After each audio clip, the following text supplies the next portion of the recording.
लेकिन सिंध तक पहुंचने की यह यात्रा उतनी आसान नहीं थी जितनी नक्शे पर दिखाई देती है। अरब सेनाओं को सबसे पहले जिस क्षेत्र का सामना करना पड़ा वह था मकरान, एक ऐसा कठोर और बंजर इलाका जहां जल की कमी, तपती गर्मी और दुर्गम पहाड़ किसी भी सेना की सबसे बड़ी परीक्षा लेते थे। यही कारण था कि इससे पहले कई अभियानों को सफलता नहीं मिली थी। यहां तक कि दूसरे खलीफा उमर के समय जब मकरान के बारे में जानकारी मांगी गई तो वहां के एक सेनापति ने इस भूमि का वर्णन करते हुए कहा था कि यहां का पानी कम है, फल खराब है, धरती पथरीली है और छोटी सेना भूख से मर सकती है, जबकि बड़ी सेना कभी जीवित नहीं रह सकती। यह केवल एक चेतावनी नहीं थी, बल्कि उस कठिन भूगोल का वास्तविक चित्र था जिसने वर्षों तक भारत और अरब के बीच एक प्राकृतिक ढाल का काम किया। लेकिन 8वीं शताब्दी तक परिस्थितियां बदल चुकी थीं। उमैयद साम्राज्य अब पहले से कहीं अधिक शक्तिशाली था। उसकी सीमाएं स्पेन से लेकर मध्य एशिया तक फैल चुकी थीं और उसकी प्रशासनिक व्यवस्था इतनी मजबूत हो चुकी थी कि वह लगातार दूर दराज क्षेत्रों में अभियान चला सकता था। दूसरी ओर सिंध केवल एक सीमांत राज्य नहीं था, बल्कि हिंद महासागर और मध्य एशिया के बीच व्यापार का एक महत्वपूर्ण केंद्र था। देवल का बंदरगाह दूर दूर से आने वाले व्यापारिक जहाजों का स्वागत करता था। यहां अरब, फारसी और भारतीय व्यापारी वर्षों से व्यापार करते आ रहे थे। मसाले, रेशम, हाथीदांत, घोड़े, कीमती पत्थर और वस्त्रों का विशाल व्यापार इस क्षेत्र को आर्थिक रूप से अत्यंत महत्वपूर्ण बनाता था। इसी कारण सिंध पर नियंत्रण का अर्थ केवल एक राज्य पर अधिकार नहीं, बल्कि समुद्री व्यापार के एक महत्वपूर्ण मार्ग पर प्रभाव स्थापित करना भी था। इस समय सिंध पर शासन कर रहे थे राजा दाहिर। वे ब्राह्मण वंश के शासक थे और उनके राज्य में सिंधु नदी के दोनों किनारों पर अनेक नगर और किले स्थित थे। उनके शासन में विभिन्न समुदाय रहते थे, हिंदू, बौद्ध और स्थानीय जनजातियां, जो व्यापार और कृषि से जुड़े हुए थे। हालांकि राज्य समृद्ध था, लेकिन उसके सामने कई चुनौतियां भी थीं। सीमांत क्षेत्रों में स्थानीय सरदारों का प्रभाव था और पश्चिम से आने वाले हमलों का खतरा हमेशा बना रहता था। इसके बावजूद राजा दाहिर ने अपने राज्य की रक्षा के लिए मजबूत किलों, हाथियों, घुड़सवारों और पैदल सेना पर भरोसा किया। दूसरी ओर मोहम्मद बिन कासिम अपनी सेना को केवल शक्ति के बल पर नहीं, बल्कि सुविचारित रणनीति के साथ आगे बढ़ा रहा था।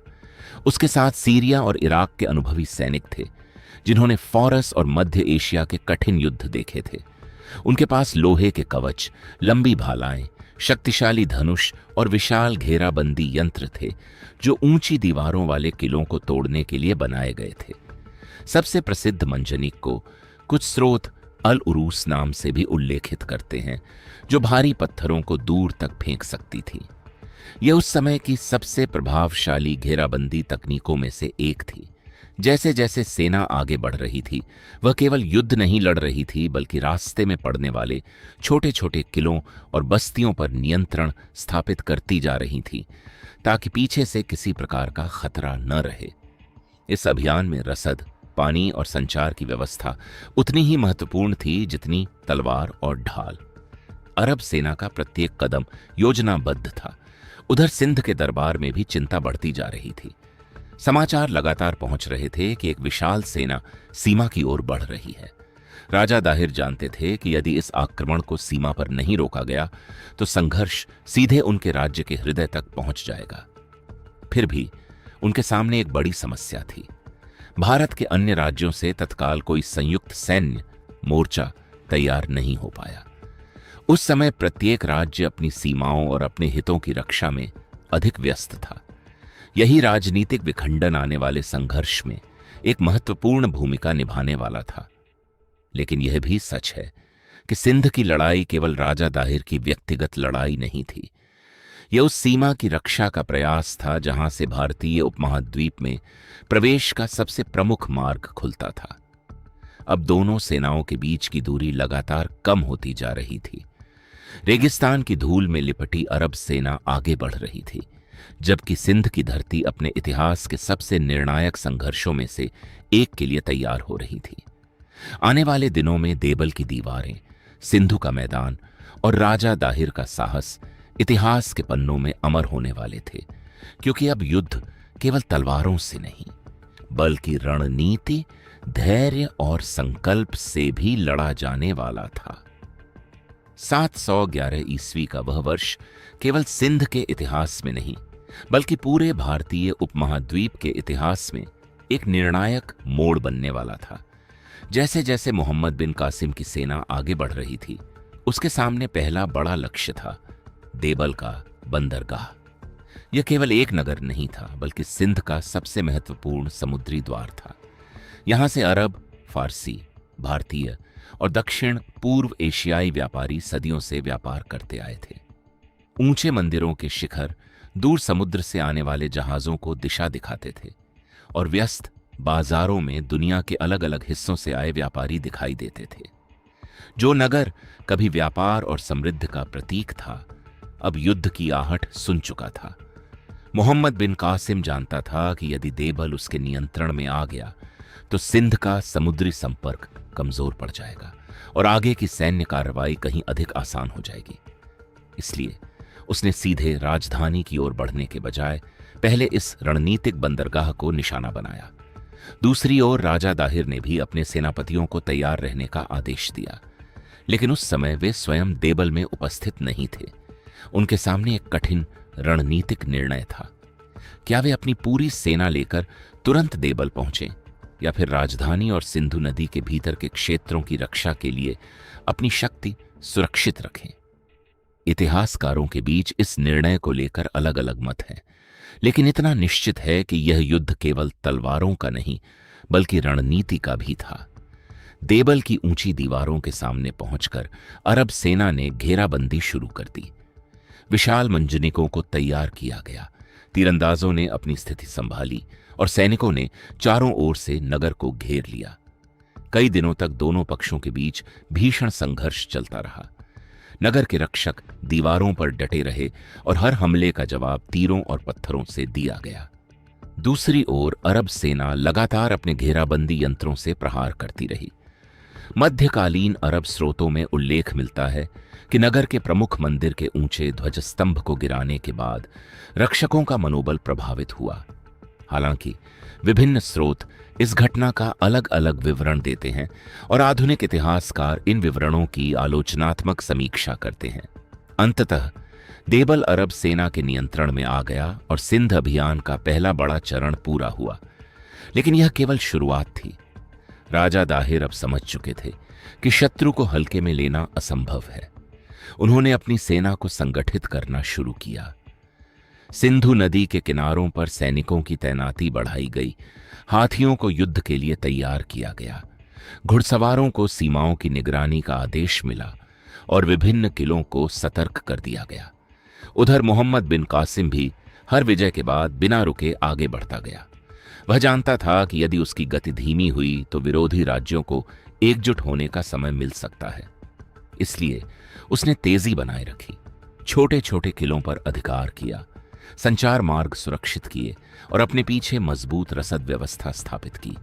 अब दोनों सेनाओं के बीच अंतिम टकराव का समय निकट आ चुका था। एक ओर था सिंध का राजा, जो अपनी भूमि और अपने राज्य की रक्षा के लिए पूरी शक्ति के साथ तैयार था। दूसरी ओर था उमैयद साम्राज्य का युवा सेनापति, जिसने अपने से कहीं बड़े साम्राज्यों को गिरते हुए देखा था और जिसे विश्वास था कि सिंध भी उसकी अगली विजय बनेगा। लेकिन इतिहास की सबसे बड़ी लड़ाइयां केवल सेनाओं की संख्या से नहीं जीती जाती। वे जीती जाती हैं नेतृत्व, साहस, परिस्थितियों और कभी कभी भाग्य से भी। सिंध की धरती अब उस निर्णायक युद्ध की प्रतीक्षा कर रही थी, जो यह तय करेगा कि क्या अरब साम्राज्य भारत के द्वार को स्थायी रूप से खोल पाएगा या उसे पहली बड़ी चुनौती का सामना करना पड़ेगा। यही वह क्षण था जहां से दो सभ्यताओं का प्रत्यक्ष सैन्य संघर्ष अपने सबसे महत्वपूर्ण चरण में प्रवेश करने वाला था। और इसी संघर्ष की कहानी अगले भाग में अपने चरम पर पहुंचेगी, जहां राजा दाहिर और मोहम्मद बिन कासिम आमने सामने होंगे और सिंध की किस्मत का फैसला रणभूमि में होगा। देवल पर अधिकार स्थापित करने के बाद मोहम्मद बिन कासिम ने एक पल के लिए भी अपनी गति धीमी नहीं की। वह अच्छी तरह जानता था कि युद्ध केवल तलवारों से नहीं जीते जाते, बल्कि समय पर लिए गए निर्णयों से भी जीते जाते हैं। यदि वह देबल में रुक जाता तो राजा दाहिर को अपनी सेना और सीमावर्ती किलों को और अधिक मजबूत करने का समय मिल जाता। इसलिए उसने तुरंत अपने सैनिकों को आगे बढ़ने का आदेश दिया। देबल में एक प्रशासनिक व्यवस्था स्थापित की गई, रसद की सुरक्षा सुनिश्चित की गई और फिर सेना सिंधु नदी की ओर बढ़ने लगी। उसके सामने अब केवल एक नगर नहीं बल्कि पूरा सिंध राज्य था। दूसरी ओर राजा दाहिर के महल में लगातार संदेशवाहक पहुंच रहे थे। हर संदेश पिछले से अधिक गंभीर था। पहले देबल के घिरने की खबर आई, फिर उसके पतन की, और अब यह सूचना कि अरब सेना बिना रुके राज्य के भीतर आगे बढ़ रही है। राजा दाहिर भली भांति समझते थे कि अब यह केवल सीमा पर होने वाला कोई छोटा संघर्ष नहीं रहा, यह उनके पूरे राज्य के अस्तित्व का प्रश्न बन चुका था। उन्होंने अपने प्रमुख सेनापतियों, सामंतों और सलाहकारों को बुलाया। दरबार में युद्ध की रणनीति पर चर्चा होने लगी। कुछ लोगों का मत था कि दुश्मन को सिंधु नदी पार करने से पहले ही रोक दिया जाए, जबकि कुछ चाहते थे कि मजबूत किलों का सहारा लेकर उसे थका दिया जाए। लेकिन अंततः यह स्पष्ट था कि निर्णायक युद्ध से बचना अब संभव नहीं था। उधर मोहम्मद बिन कासिम भी हर कदम बेहद सावधानी से उठा रहा था। वह किसी भी ऐसी भूल से बचना चाहता था जो उसके पूरे अभियान को खतरे में डाल दे। उसने अपनी सेना को छोटे छोटे दलों में बांटकर आसपास के मार्गों की निगरानी करवाई ताकि कोई अचानक हमला न हो सके।